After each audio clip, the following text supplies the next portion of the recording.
intense, parfois brutale, mais toujours sans pitié. C'est ce que l'on retient du premier débat entre Donald Trump et Joe Biden, les deux rivaux à la présidentielle américaine. Et cette question, Donald Trump a-t-il apporté son soutien aux suprémacistes blancs? Une chose est sûre, c'est que lors de ce débat, le président américain a tout bonnement refusé de les condamner. Et cette déclaration, elle n'est pas passée inaperçue. On voit cela avec Lisa Beaujour. Lors du débat pour l'élection américaine, la réponse de Donald Trump à cette question a surpris et choqué. Are you willing tonight to condemn white supremacists, and right Proud Boys?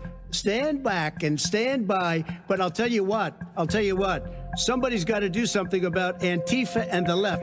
Les Proud Boys, c'est un groupuscule nationaliste proche de l'extrême droite, qui n'accepte pas les femmes et qui a pour objectif de défendre les valeurs de l'Occident.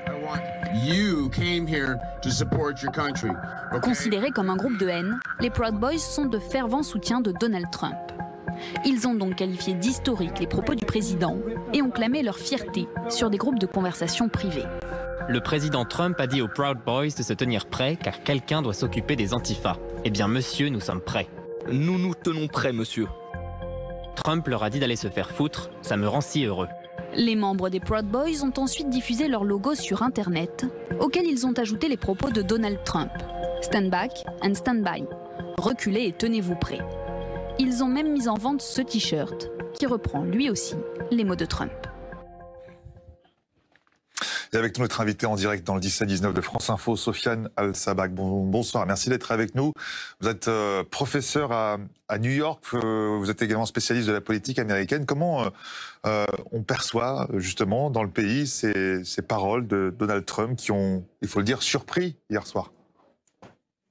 Elles ont surpris, mais tout dépend à qui vous demandez. Effectivement, quand vous êtes un opposant de Donald Trump ou quelqu'un d'à peu près neutre dans le paysage politique américain, vous vous souvenez que ce genre de sortie de la part du président n'est pas du tout inhabituel. Dès le mois d'août 2017, dans sa première année de mandat, il avait mis finalement dos à dos les Antifa et ces groupuscules d'extrême droite américains. Si vous demandez aux supporters de Donald Trump, eh bien évidemment, ils sont aux anges parce qu'ils pensent qu'enfin, ils ont quelqu'un qui, sur la scène nationale, lors de ce débat présidentiel, eh bien, défend leurs intérêts, défend leurs idées, qui, eh bien, depuis tant d'années, selon eux, ont été brimées et rayées du débat public. Sofiane Al-Sabag, est-ce qu'aujourd'hui, Donald Trump, qui sait que l'Amérique est fortement divisée sur la question raciale, fait exprès d'attiser ce feu pour que peut-être ça lui serve pour l'élection à venir le 3 novembre ? Cela ne fait strictement aucun doute. Et tous les chiffres montrent, on le sait déjà, que Joe Biden va remporter le vote populaire en nombre de voix de l'élection du 3 novembre. Et le seul moyen maintenant pour Trump de gagner, eh bien, c'est tout simplement de décourager les Américains d'aller voter. Il y a beaucoup d'Américains qui sont plutôt centristes, qui ont hésité longtemps entre Trump et Biden et qui vont voir très clairement que eh bien, les performances du président américain tout au long des 3 ans qui se sont écoulés ne sont strictement pas normales, pas du tout dans la norme présidentiable d'un président américain. Et donc maintenant, l'objectif pour Trump, c'est tout simplement de décourager ces centristes d'aller voter pour Biden. Et on l'a vu dans les sondages, il y a beaucoup d'électeurs, notamment blancs, d'électeurs qui sont des ouvriers, notamment dans la Rust Belt, dans le nord-est, qui ont bougé de plus en plus vers Biden, et Trump doit empêcher cela à tout prix. Et donc c'est la technique qu'il a utilisée. Très clairement, c'était une stratégie réfléchie, en quelque sorte de pourrir le débat d'hier soir, d'en faire un gros brouhaha, un chaos, pour empêcher en fait les gens de réfléchir et de se déterminer, tout simplement en déterminant que voilà, ce débat a été un gros bazar et ça vaut pas coup de se déplacer pour un de ces deux candidats. Et c'est vraiment tout le piège que Trump est en train de tendre au camp démocrate. Donald Trump qui n'a pas souhaité condamner justement en direct à la télévision ces Proud Boys, quelle est l'ampleur de ce mouvement aux États-Unis et est-ce qu'il peut peser dans l'élection présidentielle américaine ? C'est un groupuscule qui est vraiment très réduit. Et c'est quelque chose qui est vraiment très récurrent dans l'histoire américaine. On se souvient de multiples groupuscules qui ont été formés puis démantelés. Dernièrement, c'était dans l'Oregon et dans l'Idaho dans les années 90, un groupuscule d'extrême droite qui avait été démantelé. C'est toujours des groupes qui sont très minoritaires, mais qui maintenant trouvent une voix, trouvent une audience au niveau national grâce à Donald Trump. Et encore une fois, c'est pas quelque chose de nouveau, c'est quelque chose qui clairement a contribué à faire élire Trump en 2016 et qui, il le pense, pourrait l'aider en 2020. Comment ?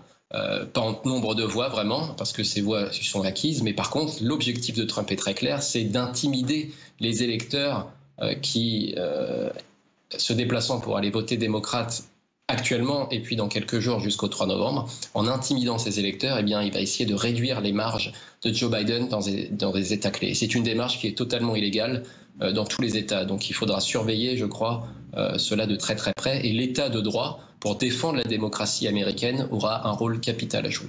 Restez avec nous, Soufiane Al-Sabag. On va s'arrêter à présent justement sur ces groupes nationalistes aux États-Unis. Donald Trump, qui n'en a cité qu'un hier, mais depuis son élection, c'est tout un tas de groupuscules qui ont vu le jour, Lucie. Il y a une multitude d'entités que l'on peut voir lors de certaines manifestations, parfois aussi sur les réseaux sociaux. On a déjà évoqué l'un de ces groupes, les Proud Boys, mais d'autres groupuscules sont convaincus que le pouvoir doit revenir aux Blancs. Léo Péchard nous explique qui ils sont. Novembre 2016, Donald Trump est élu président des États-Unis. Parmi les artisans de sa victoire, Steve Bannon, le directeur de la campagne présidentielle du président, mais aussi l'une des figures de l'alt-right, un courant d'extrême droite qui prône notamment le suprémacisme blanc. Depuis l'élection de Donald Trump, les groupes de droite radicale n'ont cessé d'augmenter. Plus de 50 groupes entre 2016 et 2018. Et la crise sanitaire leur a donné une caisse de résonance. Parmi eux, le mouvement Boogaloo, qui se caractérise notamment par leur préparation à une guerre civile. Autre groupe qui s'est popularisé récemment, le mouvement QAnon. Ses membres véhiculent des tests complotistes et sont de fervents soutiens de Donald Trump. Je veux que l'Amérique reste l'Amérique. Je veux des principes. Je veux la paix, la justice et l'ordre public. Nous n'allons pas l'obtenir d'une autre façon. Certains membres d'extrême droite sont également à l'origine d'actes criminels, à l'image de Kyle Rittenhouse, un supporter de Donald Trump de 17 ans, qui a tué 2 personnes lors d'une manifestation à Kenosha au mois d'août dernier. Soufiane Al-Sabag, cette société américaine qui se polarise, est-ce qu'on a déjà vu ça dans l'histoire de la démocratie justement américaine? C'est une très bonne question et pour moi le seul comparatif historique très différent mais qui serait un peu similaire d'une telle polarisation des deux partis, eh bien c'est après la guerre civile quand l'ère de la reconstruction sur à peu près une vingtaine d'années a donné lieu à vraiment une séparation très très nette entre les deux partis idéologiquement au Congrès. Et en ce moment, c'est exactement ce qu'on est en train de vivre, puisque vous avez maintenant des membres de QAnon, des membres de l'alt-right qui sont élus au Congrès. Cette année encore, vous avez Marjorie Greene, par exemple, une candidate républicaine en Géorgie, qui a de très très bonnes chances d'entrer à la Chambre des représentants. Et c'est pas la première. Depuis 2010, et en fait la vague du Tea Party, qui s'est réveillé aux États-Unis en réaction à la présidence de Barack Obama, le premier Africain-Américain à avoir été élu, eh bien vous avez une vague de mouvements et de groupuscules qui arrivent de plus en plus à placer des élus à tous les étages de la démocratie américaine et des institutions. Soufiane Al-Sabag, on a du mal à se rendre compte à quel point ces groupes aujourd'hui sont complètement décomplexés aux États-Unis. C'est absolument le cas. Je crois qu'il y a vraiment 2 phénomènes ici qu'on doit citer. Le premier, c'est celui des réseaux sociaux, où on voit qu'il n'y a strictement aucune limite. Encore plus aux États-Unis, où la liberté d'expression est sacralisée par le premier amendement de la Constitution.